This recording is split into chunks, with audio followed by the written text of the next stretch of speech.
Good morning students. कैसे हैं आप सब।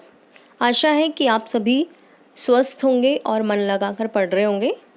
तो बच्चों, आज का हमारा टॉपिक है विशेषण।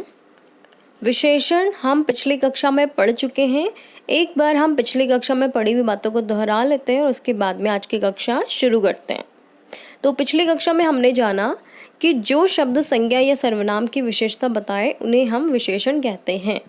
यहाँ पे विद्यार्थी आपका संज्ञा शब्द है और उसकी विशेषता बता रहा है मेहनती शब्द, यानी कि मेहनती विद्यार्थी सफलता पाते हैं। ठीक है। धर्मपुर स्वच्छ नगर है। जो धर्मपुर नगर है वो कैसा है? स्वच्छ। तो स्वच्छ शब्द आपका विशेषता बता रहा है किसका? नगर का। वह पीला है। पीला शब्द विशेषण है। स्वस्थ बच्चे खेल रहे हैं। बच्चे कैसे हैं? स्वस्थ है, यानी कि विशेषण शब्द आपका यहाँ पे स्वस्थ है। ठीक है। पिछली कक्षा में हमने गुणवाचक विशेषण के बारे में पढ़ लिया है। आज हम परिमाणवाचक और संख्यावाचक को जानेंगे। तो चलिए आगे बढ़ते हैं। परिमाणवाचक विशेषण, जो विशेषण शब्द संज्ञा या सर्वनाम के परिमाण अथवा माप के बोध कराते हैं उसे हम परिमाणवाचक विशेषण कहते हैं। परिमाण यानी कि आपका कुछ भी क्वांटिटी से है। यहाँ पे माप मतलब तोलना है ना। तो यहाँ पे जिस चीज़ को हम तोलते हैं वो आपका यहाँ पे परिमाण में आता है।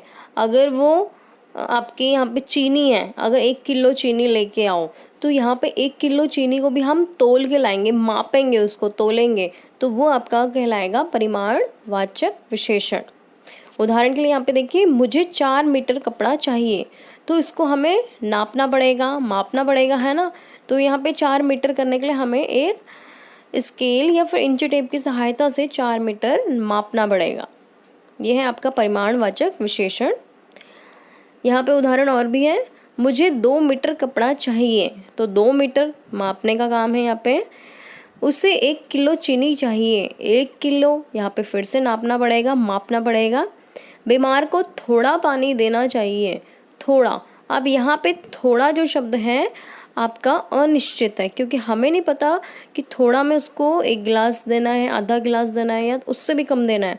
तो यहाँ पे थोड़ा शब्द आपका अनिश्चित है, यानी कि ये कहलाएगा आपका अनिश्चित परिमाणवाचक विशेषण। आगे देखिए, यहाँ पे परिमाणवाचक विशेषण के 2 भेद हैं, एक निश्चितवाचक और दूसरा अनिश्चित। जब हम किसी संख्या को लेके, माप तोल को लेकर, परिमाण को लेकर के निश्चित होते हैं तो वो आपका निश्चित परिमाणवाचक विशेषण कहलाता है। और जब हम उस परिमाण को या माप को ले करके अनिश्चित होते हैं तो आपका अपरिमाण या कह सकते हैं आप अनिश्चित परिमाणवाचक विशेषण कहलाता है। यहाँ पे एक एक करके इनको भी समझ लेते हैं। निश्चित परिमाणवाचक विशेषण, जो विशेषण शब्द संज्ञा या सर्वनाम के निश्चित परिमाण का बोध कराते हैं उसे हम निश्चित परिमाणवाचक विशेषण कहते हैं। मुझे 1 किलो टमाटर लाकर दो। अब यहाँ पे 1 किलो टमाटर आप तोल सकते हैं, नाप सकते हैं, है ना। तो यहाँ पे आपका निश्चित है। ठीक है। बाजार से आते वक्त आधा किलो चीनी लेते आना। आधा किलो भी आप चीनी को गिन नहीं सकते ना, 1 चीनी 2 चीनी, यानी कि आपको उसको तोलना पड़ेगा। तो ये आपका कहलाएगा निश्चित परिमाण। जाओ 1 मीटर कपड़ा लेकर आओ।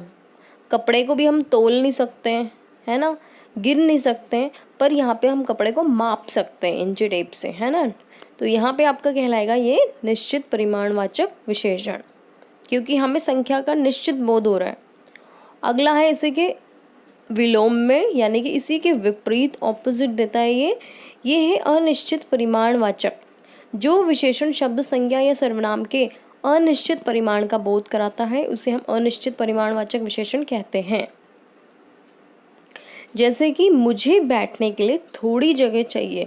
अब थोड़ी जगह को थोड़ी, हम इसको गिन नहीं सकते, ना नाप सकते हैं, ना तोल सकते हैं।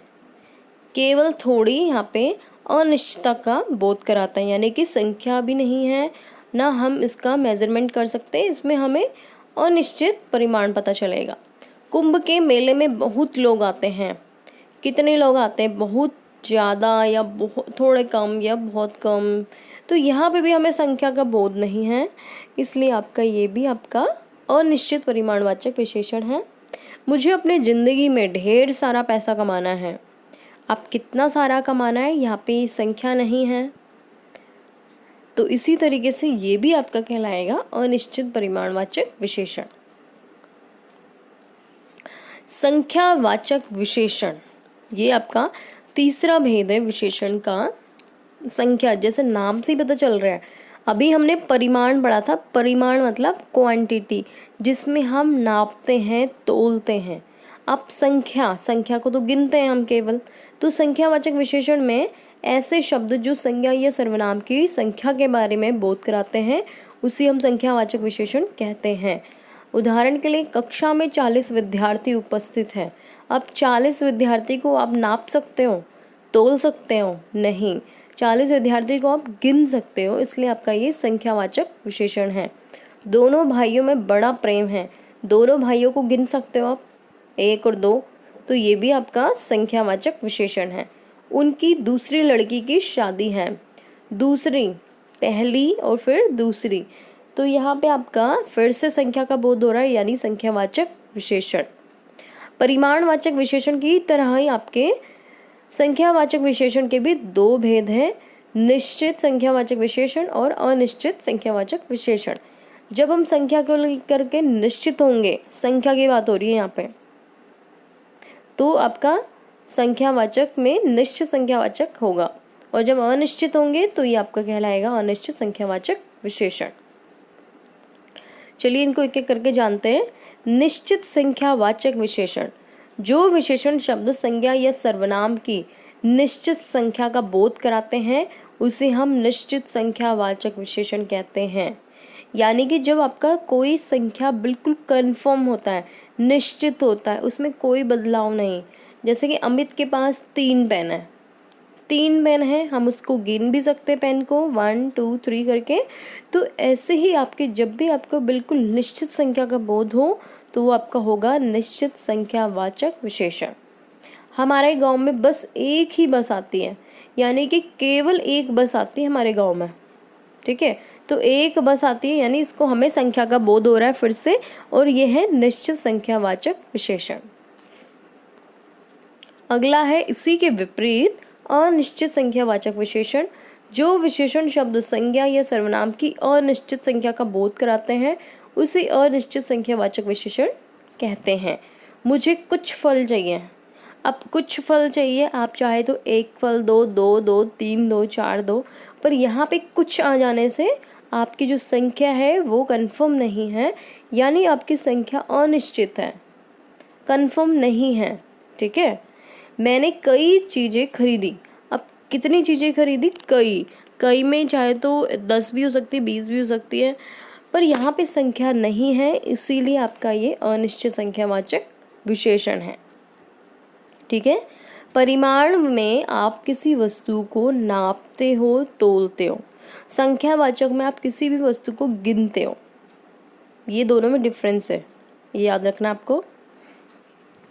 तो चलिए देखते हैं आपको ये पढ़ाया हुआ कितना समझ आया है। कुछ प्रश्न हैं जिसके उत्तर आपको स्वयं करने हैं।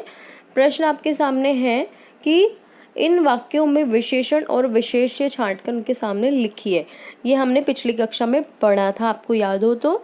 विशेषण और विशेष्य, विशेष्य जिसके बारे में बात हो रही है, जिस वस्तु या व्यक्ति की बात हो रही है, जिसकी विशेषता पता चल रही है, और वो शब्द जिस शब्द के द्वारा उसकी विशेषता बताई जा रही है, वो होता है विशेषण। जैसे कि दशहरी आम बहुत स्वादिष्ट होता है। कैसा होता है? स्वादिष्ट। स्वादिष्ट तो हो गया विशेषण, और दशहरी आम हो गया आपका विशेष्य। इसी तरीके से आपको ये सभी प्रश्न करने हैं अपनी कॉपी में। आपका ये गृह कार्य है जो कि आपको स्वयं करना है, कॉपी में लिखना है और पढ़ना है, याद करना है। अगली कक्षा में मिलेंगे हम विशेषण के अंतिम भेद के साथ। तब तक के लिए धन्यवाद।